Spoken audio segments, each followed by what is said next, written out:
So in today's video, we're discussing the Atlanta Hood accent, where it comes from, what makes it unique, and 10 key components of this accent. Let's get into it. The Hood Atlanta accent can trace its roots to the transatlantic slave trade, where many Africans were brought to Georgia.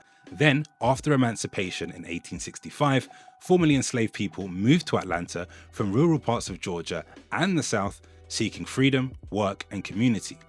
Later on, more black families arrived in Atlanta, fleeing racial violence and economic hardship, especially in rural areas. In the post-civil rights era, Atlanta became a magnet for black professionals and middle-class families from across the US, drawn by new opportunities and a growing black middle class. In recent decades, immigration from African and Caribbean nations has added even more diversity to Atlanta's black population. Now, if you don't know the code, it can sound like another language, and that's exactly why we're here. Atlanta's Hood accent stands out for its fluidity, vowel blending, and drop consonants. People often say it's lazy English, but don't get it twisted. It's not lazy, it's efficient, expressive, and full of identity. He shouldn't have did the goddamn man like they don't care about it. He did that wrong, but I would have did it after the show. I would have kept that mother cool right there. All right, at the show. Don't say that no more. So as you can hear, with this accent, it's not just what's being said, it's how it's said. Let's break it down. So the first thing we're going to discuss is final consonant dropping. A word like told can become told, and a word like cold can become cold. Listen to this clip and how he says told. Terrible. And then I got in, the doctor told me, he was like, it was a nurse.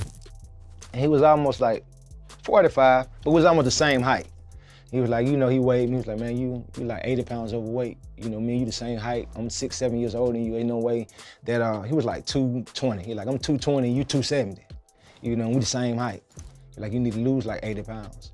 So that was like a spark. That nurse, and that was in the county jail. When the nurse told me that, it was like, damn. So the second thing we're going to discuss is TH becoming a D or an F. So for example, this becoming this, or thing becoming fang or thang. I did stuff from my heart. Anything I ever did was just because I wanted to do it. So, yeah, but after I went through the process, I felt like I was buying friends because I looked back on the stuff I was doing, like, damn, none of that went genuine.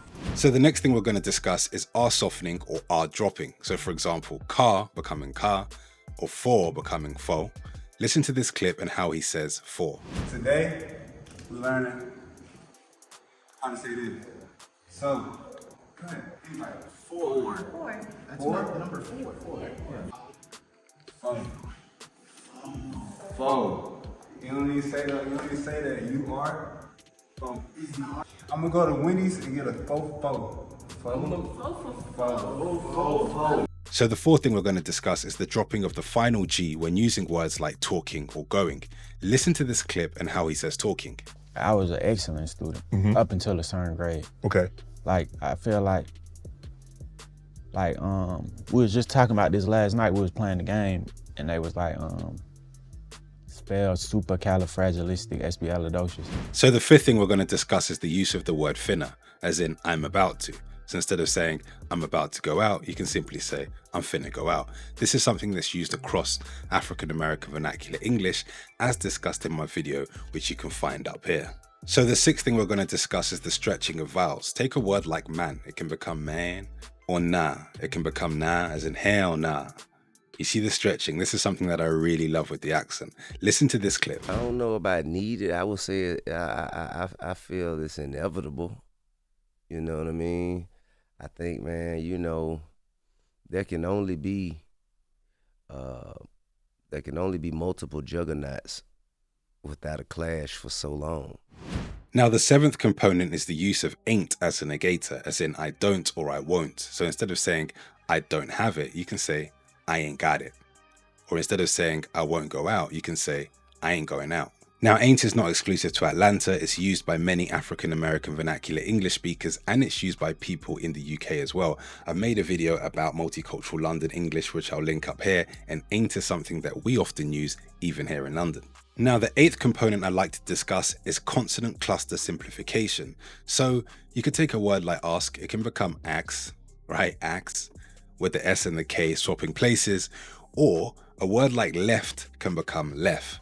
so the T is just dropped at the end. Again, this is something that you hear in so many other places, including here in the UK. Trust me, this is something that I hear all the time, irrespective of where I am, but it's something that you're definitely going to hear, especially when speaking to somebody with an Atlanta hood accent. So the ninth thing we're going to discuss is the accent's unique pacing and melody.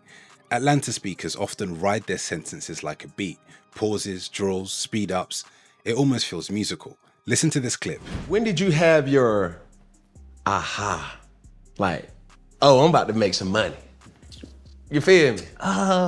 Cause we all had these, damn, I can make 5 bands in one night, 10 bands one night. Right. When did you have that moment where you're saying like, oh, I gotta start taking this serious? When they started calling and I had to go do free shows first. I'm like, all right. You said how much they want? 3,500 do that show? Nah, but I can't go out there and mess the brand up, cause then you gotta think about it. I can go get 3,500, but if you mess your name up, that's all you gonna do. You know, you fighting to prove. I ain't proving nothing to nobody. All I'm doing is the world is watching me perfect my calling. I ain't proving nothing to nobody. I ain't proving nothing to nobody. I'm perfecting my calling. I know I'm gonna be straight, cause I know who it's coming from and I know who it's for. The money part is when you realize money ain't money when you get around with money and they realize that ain't money cause they be around with more money than them. But you just said something, damn boy. Now, the final thing we're going to discuss is the slang embedded in speech. Now, across African American vernacular English, you're going to notice slang embedded in speech, but there's a few things that you're guaranteed to hear in Atlanta: on guard, type shit, and twin. Read this for me right here, man. I don't even know. You sound like you're going to school or something. Say it one more time. I don't even know. Yeah, I don't even know. I don't even know. So like, I don't even know. I don't even know.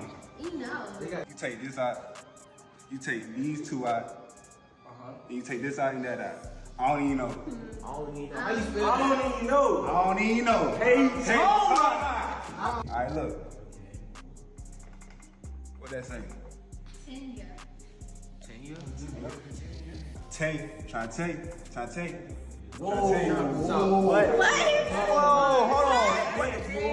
Now look, I know there's been some generalizations, but I cannot speak about every single hood in Atlanta, because if I did, we'd be here all day. What would be interesting to know though is what you guys think about the Atlanta hood accent, generally speaking, down in the comments below. If you enjoyed this video, give it a thumbs up and subscribe to the channel if you haven't already. Also, if you found this video useful, consider sharing it to somebody else who may find it interesting. As always, I'll see you in the next one. Peace.